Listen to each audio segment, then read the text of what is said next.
అందరికీ నమస్కారం. ఈరోజు మా ప్రీతమ నాయకులు వైఎస్ జగన్మోహన్ రెడ్డి గారి పిలుపు మేరకు డిఎస్సి లో పరీక్షలో జరిగినటువంటి అవకతవకలు అంటే డిఎస్సి నియామకాల్లో జరిగినటువంటి అవకతవకల గురించి ఈరోజు రిలే నిరాహార దీక్ష చేపట్టడం జరిగింది.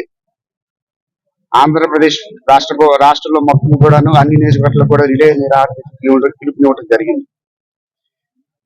ఈ విషయాన్ని మేము గత 2 నెలలుగా డిఎస్సిలో అవకతవకలు జరిగినాయి, డిఎస్సిలో ఉన్నట్టు ఎవరైతే అభ్యర్థులు ఉన్నారో పార్టిసిపేట్ చేస్తున్నారో వాళ్ళందరికీ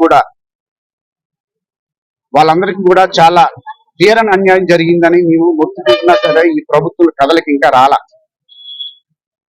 మేము మొదటి నుంచి చెప్తూనే ఉన్నాం, ఇది డిఎస్సి అసలు మెగా డిఎస్సి అని చెప్పిన దానికంటే కూడా ఇది దగా డిఎస్సి అన్న పేరైతే బాగా సూట్ అవుతానికి ఒకటే రీజన్.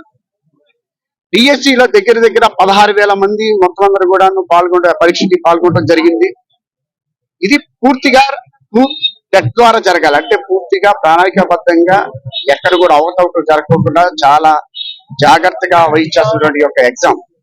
అలాంటిది ఇది ఎందుకన్నామంటే, ఎందుకు జాగ్రత్త జరగాలంటే ఎవరైతే విద్యార్థులందరూ స్కూళ్ళలో చదువుతున్నారో వాళ్ళ విద్యార్థులందరూ భవిష్యత్తు కూడా ఈ యొక్క టీచర్ల మీద ఆధారపడి ఉంటది.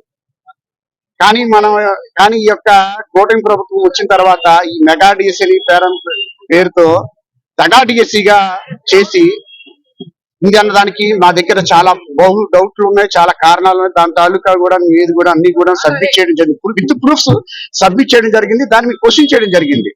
బట్ ఈ యొక్క కూటమి ప్రభుత్వం దానికి ఆన్సర్ ఇంతవరకు కూడా ఇవ్వలేదు. మీకు మళ్ళీ చెప్తున్నాము, డిఎస్సి పరీక్షలు ఏదైతే మీరు టెట్ ద్వారా ప్రాపర్ గా జరిపించాలో అది జరిపించకపోగా మీరు సడన్ గా ఒక జీవో తీసుకొచ్చారు, జీవో నెంబర్ 47 అని పేరు తీసుకొచ్చారు. ఆల్రెడీ ఆ జీవోని ఒక 1 or 2 days నుంచి మళ్ళీ దాన్ని క్లోజ్ చేయడం అనేది జరిగింది. ఈ జీవో తాలూకా విషయాలు మీకు చెప్తాను. ఎందుకంటే ఎక్కడ కూడాను ఎనీ స్పోర్ట్స్ కోటాలో కూడాను లాస్ట్ కూడాను డిఎస్సి పరీక్షలో స్పోర్ట్స్ కోటాలో 2% ఇవ్వడం జరుగుతుంది.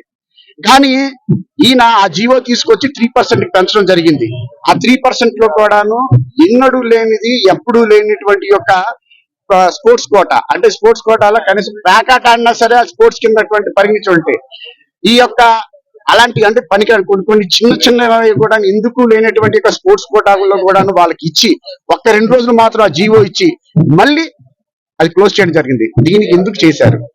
ఇప్పుడే వైఎస్ఆర్ కాంగ్రెస్ పార్టీ నుంచి మేము డిమాండ్ చేస్తున్నాం, ఈ 901 కోట్ల రూపాయలు వెంటనే నిరుద్యోగ వృత్తులకు కానీ, ఫీజు రియంబర్స్మెంట్ కానీ, విద్యా దీవెన కానీ వీటందరూ కూడా వెంటనే పే చేయాలా. అదే కాకుండా ఏదైతే మీరు పెట్టి ఉన్నారో పథకాలు పెట్టున్నారో ఈ పథకాలను కూడాను ఇంకోటి రానున్నట్టు 2.5 సంవత్సరాలు కూడా గట్టిగా అమలు చేయాలని చెప్పి వైఎస్ఆర్ కాంగ్రెస్ పార్టీ నుంచి డిమాండ్ చేస్తూ ఈ రోజు ఇక్కడికి ఈ యొక్క రిలే నిరాహార దీక్ష తరలించినటువంటి యొక్క పత్తిపాడు నియోజకవర్గం కార్యకర్తలకి, ముఖ్య నాయకులకి, అలాగే స్టూడెంట్స్ అందరికీ కూడాను కృతజ్ఞతలు తెలియజేసుకుంటూ సెలవు తీసుకున్నాను. Thank you.